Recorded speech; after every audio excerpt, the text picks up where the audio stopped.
많은 관계에는 시간이 지날수록 적게 대화한다는 일종의 법칙이 존재합니다. 피곤을 핑계로 대화가 없는 것에 점점 익숙해지고 침묵은 어느덧 자연스레 습관이 되어가는 것이지요. 당연스레 느껴지는 이 법칙이 어쩌면 하나님과 우리의 관계에도 적용되고 있는 것은 아닐까요? 구원받고 시간이 지날수록 일상적이라 느껴지는 것들에는 점점 하나님과의 대화를 아껴가고 영적 침묵에 더 익숙해져 가고 있지는 않은지 생각해 봅니다. 오늘 엘림이 하나님과의 대화거리를 건넬 수 있기를 소망하며 11월의 마지막 엘림 지금 시작합니다.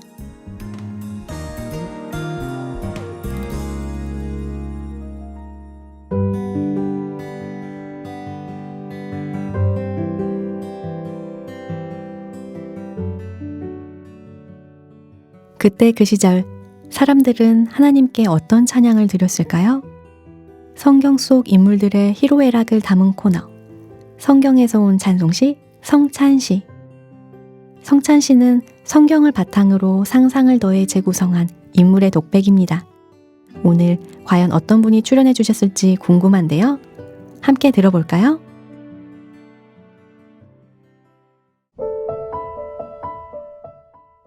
바울에게 당신을 사랑하는 자매 루디아입니다. 오늘도 평안하신지요? 빌립보는 여전히 하나님이 주시는 평강 가운데 있습니다. 이 모든 것이 당신의 기도로부터 온 축복일 테지요. 우리는 우리가 가진 자유에 감사하면서도 로마 감옥에 매인 당신의 소식을 듣고 마음이 먹먹해지는 날들을 보내고 있습니다. 뿐만 아니라 우리의 손과 발이 되어주는 사랑하는 형제 에바브로데도까지 위중한 병에 걸렸다는 이야기에 빌립보의 모두가 밤마다 모여 기도하는데 애쓰는 중입니다. 저는 요즘도 은혜가 필요한 순간마다 수년 전 당신을 처음 만났던 그 안식일을 떠올립니다. 당시 제 고향 두아디라에서 염료를 가져와 빌립보에서 자주 장사를 하던 저는 가진 것이 많았습니다. 황실의 귀족들이나 입을 수 있는 자조 옷감을 다루다 보니 보고 듣게 되는 것이 많았고, 두아디라에서 빌립보로, 또 빌립보에서 두아디라로 옮겨가며 여러 지역을 연결시켜 물건을 팔다 보니 한편으로는 온갖 산전수전을 다 겪던 때였습니다. 여자로서 과분하리만큼 가진 것이 많았으나 제 마음 한켠에는 늘 채울 수 없는 부분이 있었던 듯 합니다. 부를 쌓고 비싼 옷을 입고 좋은 음식을 먹는 육신의 어떤 활동으로도 만족시킬 수 없는 부분.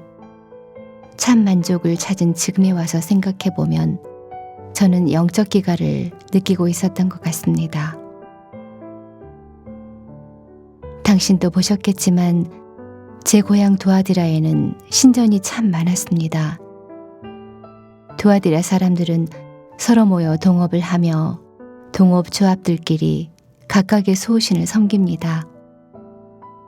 조합에 가입하게 되면 조합에서 하는 대로 신전에서 제사를 드리고 은행을 일삼던 도시.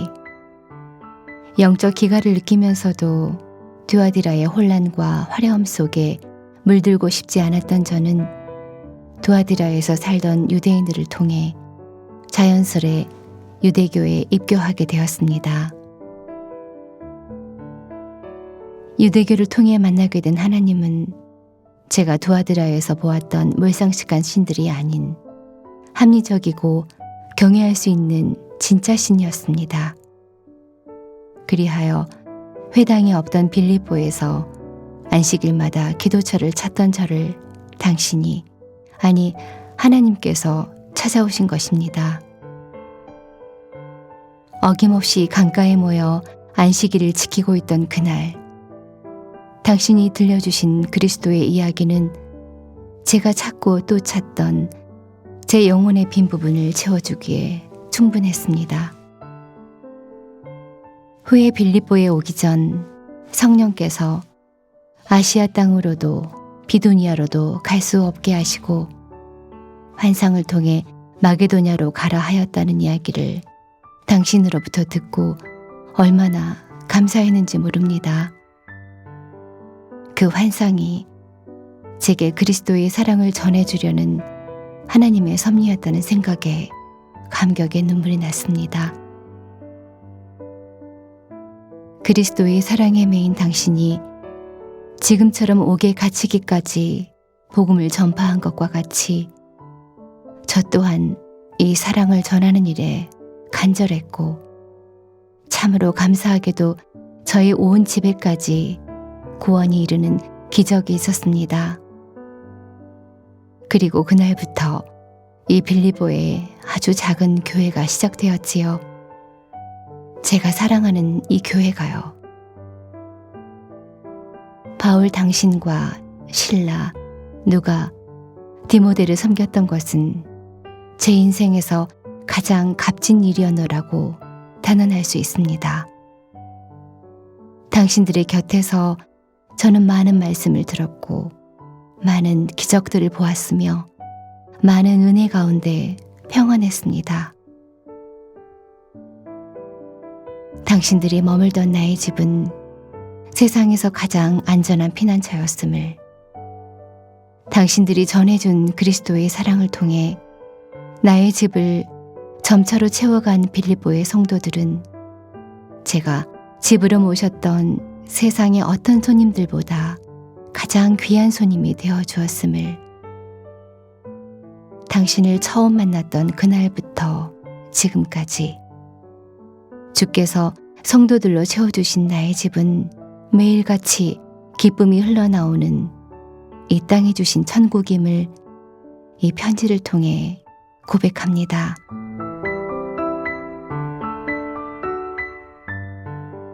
바울, 당신을 사랑하는 빌립보 성도들은 지금 로마 옥중에 있는 당신을 걱정하다가도 10여 년 전 빌립보의 감옥에서 있었던 일을 떠올리며 안심하기를 반복하고 있습니다.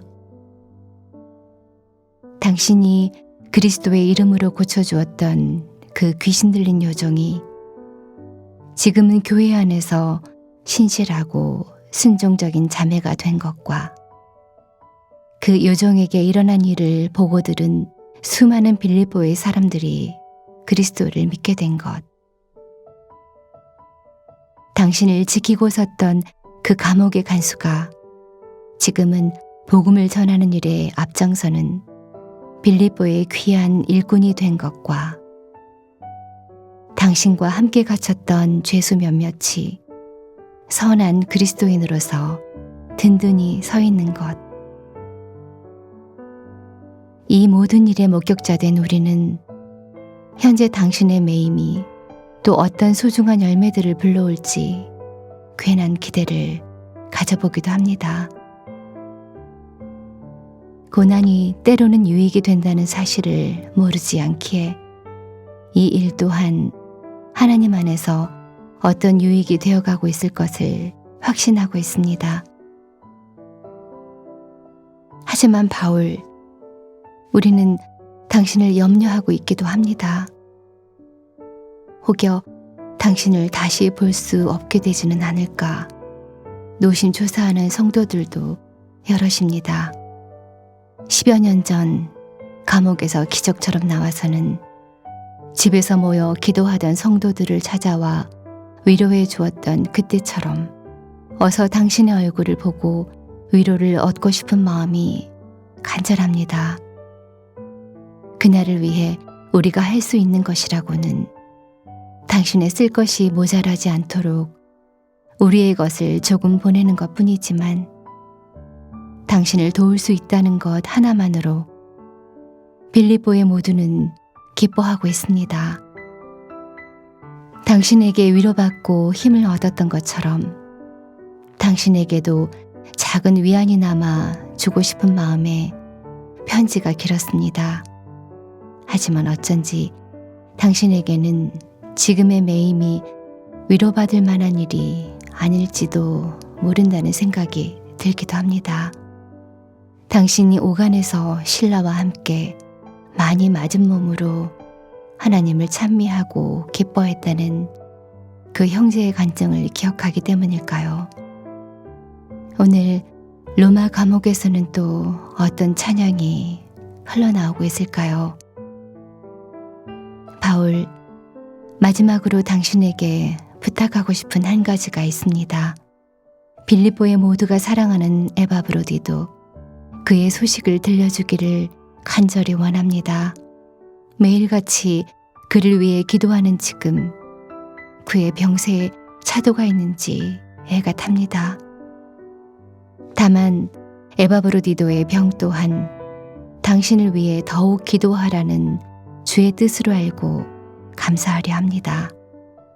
부디 주께서 당신과 에바브로디도를 모든 위험으로부터 보호해 주시기를, 다시 제 집이 귀한 당신을 맞이하는 날이 올 수 있기를, 당신을 섬기고 당신을 위해 헌신하는 기쁨이 더욱 충만해질 수 있기를, 그리운 당신에게 이 편지가 조금이나마 위안이 될 수 있기를 기도합니다. 다시 빌립보에서 만납시다. 이만 마칩니다.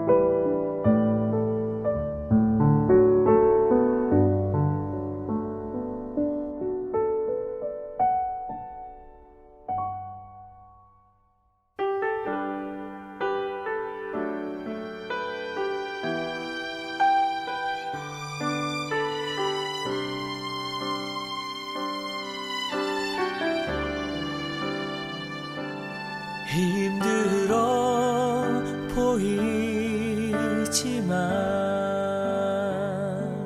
외로움에 눈물도 흘리지만 주님 일하는 당신의 밝은 모습과 기쁨 아름다워요.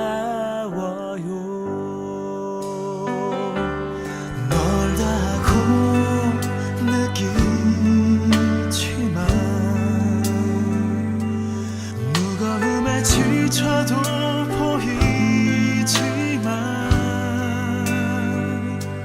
주님 오실 날 예비하는 당신의 기쁨 알고 하나님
읽기는 어쩐지 부담스럽지만 읽으면 엄청난 감동을 줄 것 같은 서적부 속 빼곡한 신앙서적들 엘림에서 읽어드립니다.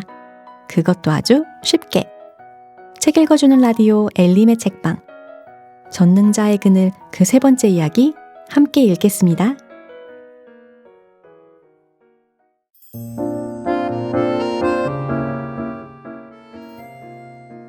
자, 최우등생으로 대학을 졸업하고 집으로 돌아온 짐. 짐은 주님의 뜻이 1년간 집에 머물며 교회에서 힘닿는 대로 돕되 무엇보다 집중적 성경 공부를 통해 자신의 영혼을 준비하라는 데 있다고 생각합니다. 오늘은 이 1년의 시간을 살펴보려고 합니다. 바로 이 시간이 다 지나갈 때쯤 짐이 에콰도르로 향하기로 결심을 하게 되기 때문인데요. 어떤 1년의 과정을 통해 그가 드디어 하나님의 뜻을 찾게 되었는지 한번 살펴볼까요? 9월, 짐은 교회당 건물에 페인트 칠을 거두는 일로 졸업 이후를 시작합니다.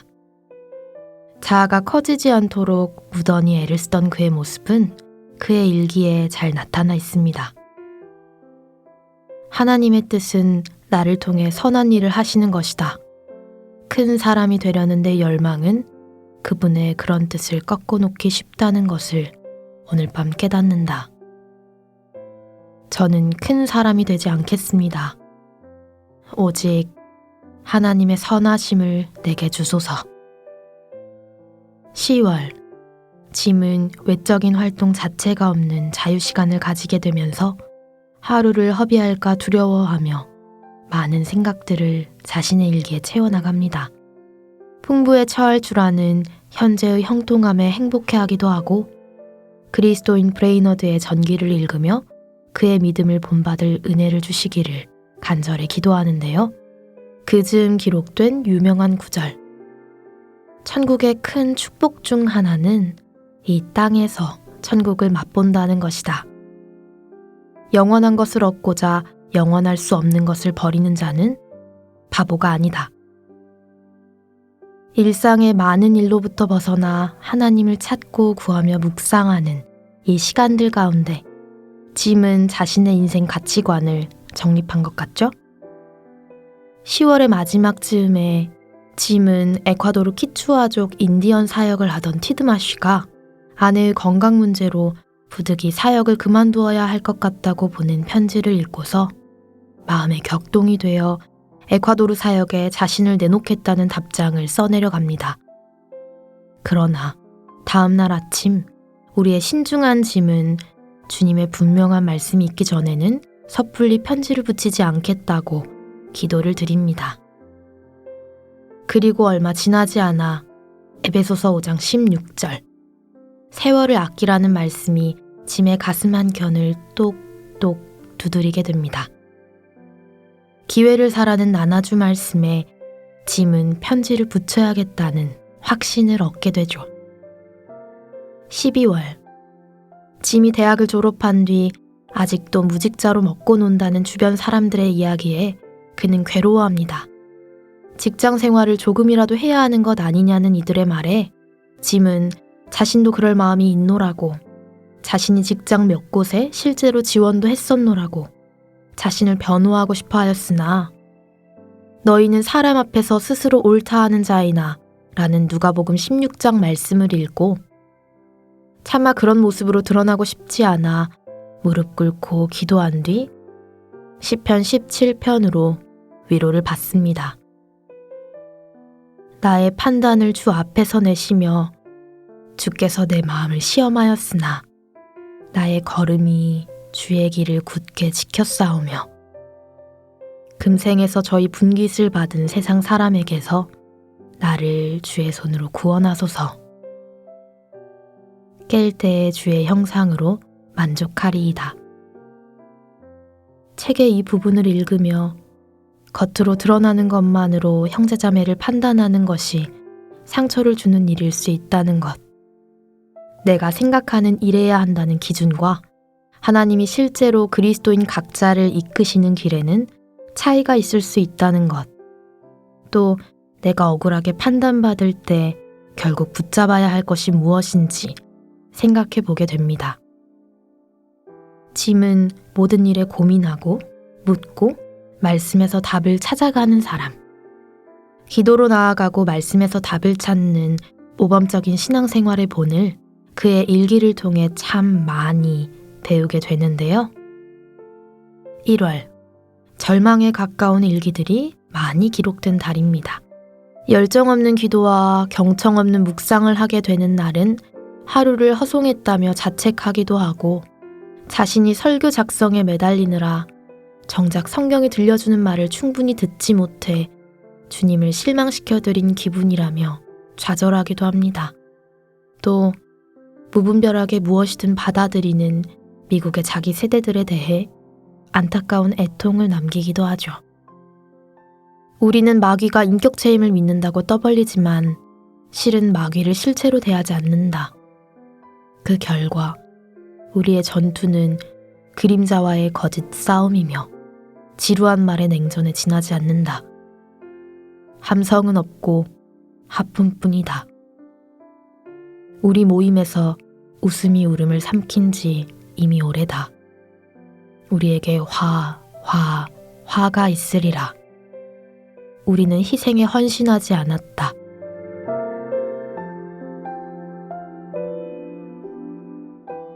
(3월) 짐은 이리저리 바삐 움직이면서 하나님께 기도합니다. 하나님, 제가 있습니다. 보내주소서. 선교지에 보내주소서. 그러나 하나님은 짐에게 준비가 더 필요하다 보셨는지 선교지가 아닌 오리건 남부의 한 작은 마을로 보내시고 보름간 집회를 인도하게 하십니다.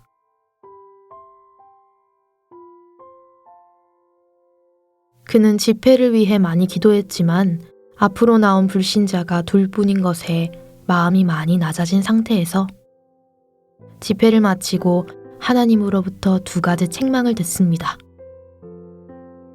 첫째, 하나님은 우리의 기도를 저버리시지 않기 때문에 그분이 듣지 않은 것은 아니라는 것. 다만 그분의 지혜를 조차 특별한 역사를 아끼신 것이라는 사실. 둘째, 자신의 기도의 간절함과 순수함이 부족했다는 사실.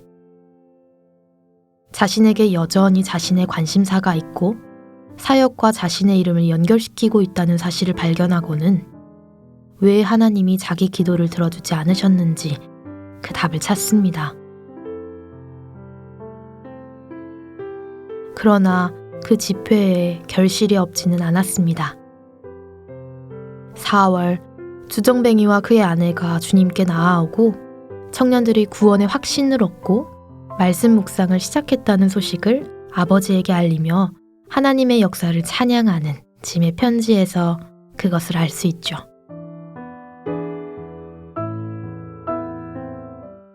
시간이 흘러 6월, 짐에게 결정적 한 방을 안겨준 달입니다. 짐은 10주 동안 오클라호마 대학교에 머물며 문자 없는 언어를 연구하는 법을 배웁니다. 이때 짐은 에콰도르 정글에 선교사로 다녀와 아우카족의 이야기를 들려준 사람과 한 조를 이루게 되죠. 짐은 그때부터 그 언어가 장차 자신이 사역할 언어라는 예감을 가집니다. 짐의 마음은 문명을 접하지 않은 부족에 불타오르기 시작하는데요.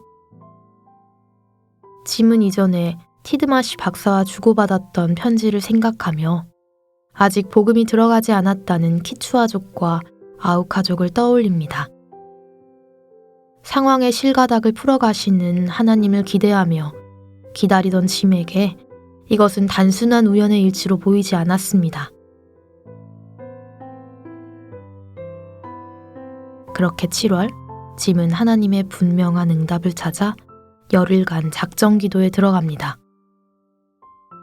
그리고 기록된 일기에는 오늘 아침 뜻하지 않은 곳에서 말씀이 주어졌다. 별뜻 없이 출애굽기 23장을 읽고 있는데 20절이 생생히 다가왔다. 내가 사자를 내 앞서 보내어 길에서 너를 보호하여 너로 내가 예비한 곳에 이르게 하리니 너는 삼가 그 목소리를 청종하고. 그는 결국 약속에 대한 단순한 믿음으로 이렇게 주어진 말씀을 하나님의 인도로 받아들입니다. 에콰도르로 가겠다고요. 짐은 7월 25일 자신의 결정의 추가 확증에 대해 부모님께 편지를 보냅니다. 이것이 저를 향하신 주님의 뜻이라는 확신이 날마다 깊어지고 있고 모든 면에서 확증되고 있습니다. 언제나 거창한 방법으로가 아니라 아주 작은 일들을 통해서 말입니다. 난데없이 키추아족 언어 자료가 교실에 놓여 있기도 했고 빌립보서 4장 19절 하나님의 복을 빕니다. 에콰도르를 위해 쓰십시오 라고 쓰인 익명의 쪽지와 함께 $20가 든 봉투가 편지함에 들어있기도 했습니다. 어제는 티드마시 박사의 답장을 받았습니다.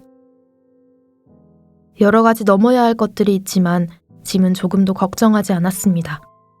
순전한 자들을 지키신다는 주님의 약속이 자신에게도 적용된다고 보았기 때문입니다. 그는 가톨릭교가 영혼을 지배하고 있고 알코올 중독이 그 몸을 지배하고 있는 키추아 땅에서 채찍에 맞아가며 감자를 캐는 그 어린아이들을 떠올리며 안타까워합니다. 그들의 영혼을 향해 간절해 합니다. 너희는 가라. 건너와서 우리를 도우라. 저주받은 영혼들의 부르짖음을 짐은 듣습니다. 그 목소리들에 떠밀려 짐은 뻔히 멸망하게 될 키추아족을 두고 미국에 남아있을 수 없다 밝힙니다. 고국의 살찐 교회에 도전이 필요할지라도 그들에게는 성경과 모세와 선지자와 그 밖에 많은 것들이 있다고 말입니다. 드디어 8월 9일 짐의 오랜 기도의 끝. 하나님을 위해 키추아족에게 복음을 들고 가야만 한다. 정책은 이 정도면 됐다. 이제 기도와 실천에 나설 때다.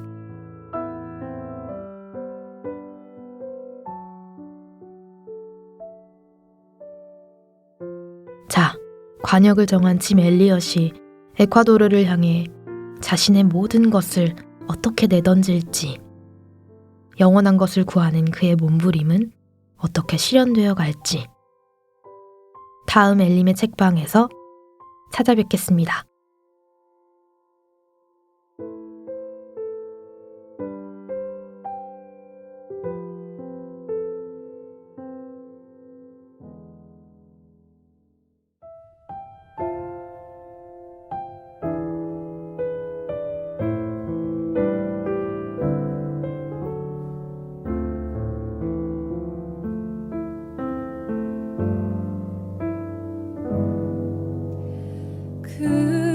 그는 나의 주 아버지 내 영혼을 풀밭에 누이시고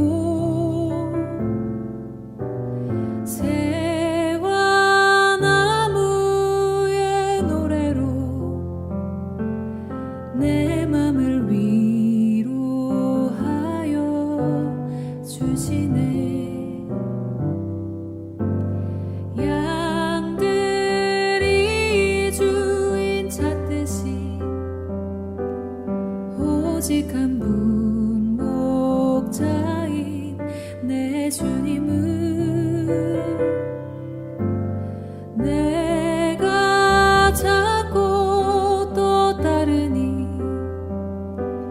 주 곁에 나를 메어 주소서. 주는 내 피난처 내 요새 되시니 내 피할 곳은 주뿐이네. 나 돌아갈래 본향 주의 집에서 내 주님 맞아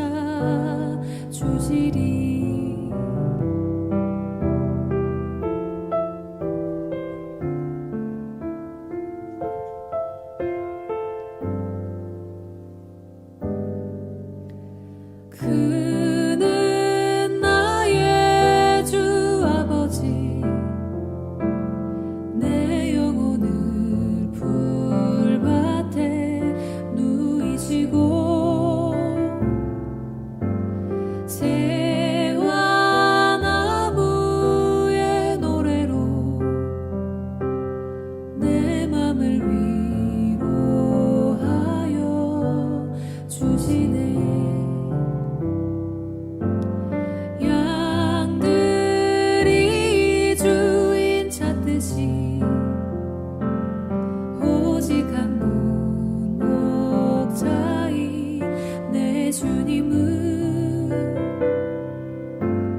내가 찾고 또 따르니 주 곁에 나를 메어 주소서.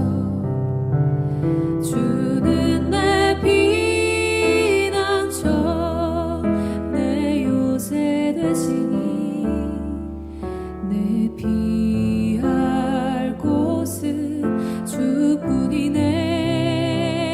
나 돌아갈래 본향 주의 집에서 내 주님 맞아 주시리. 주는 내 피난처 내 요새 되시니 내 피할 곳은 주뿐이네. 나 돌아갈래 본향 주의 집에서 내 주님 맞아 주시리.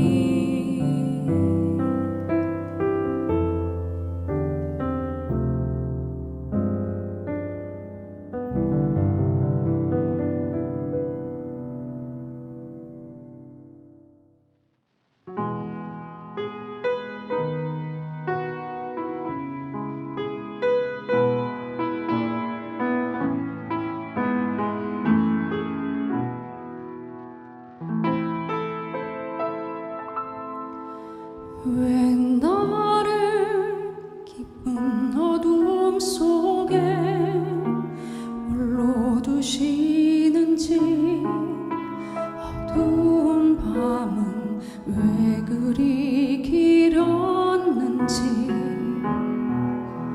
나를 고독하게 나를 낮아지게 세상 어디도 기댈 곳이 없게 하셨네.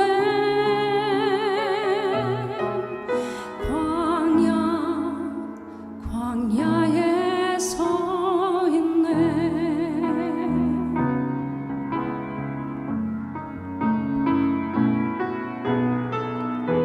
주님만 내 도움이 되시고 주님만 내 빛이 되시는 주님만 내 친구 되시는 광야. 주님 손 놓고는 단 하루도 설 수 없는 곳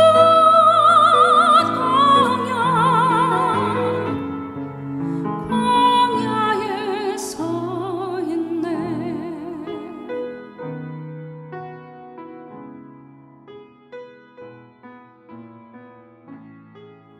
시편에서 마주칠 때마다 아차 싶게 하는 다윗의 고백.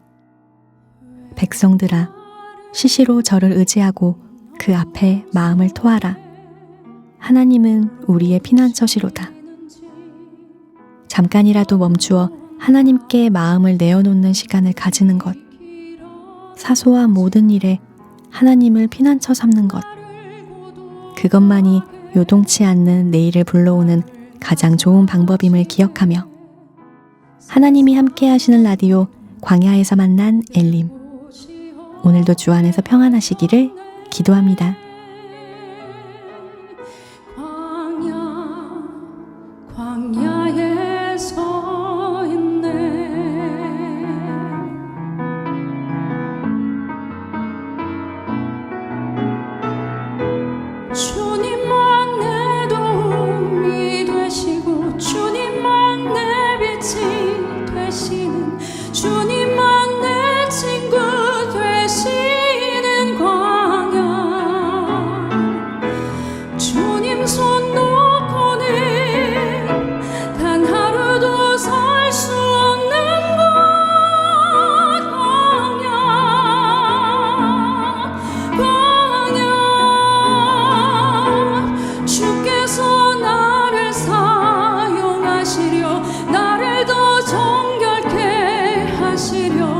나를 택하여 보내신 그곳 광야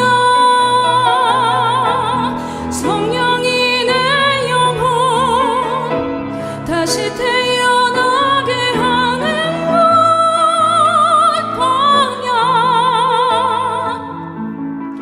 광야에 서 있네.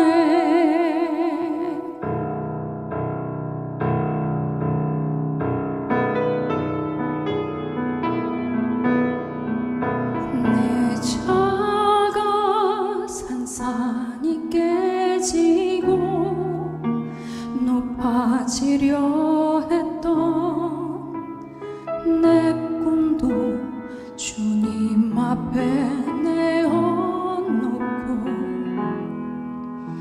오직 주님 뜻만 이루어지기를 나를 통해 주님 만들어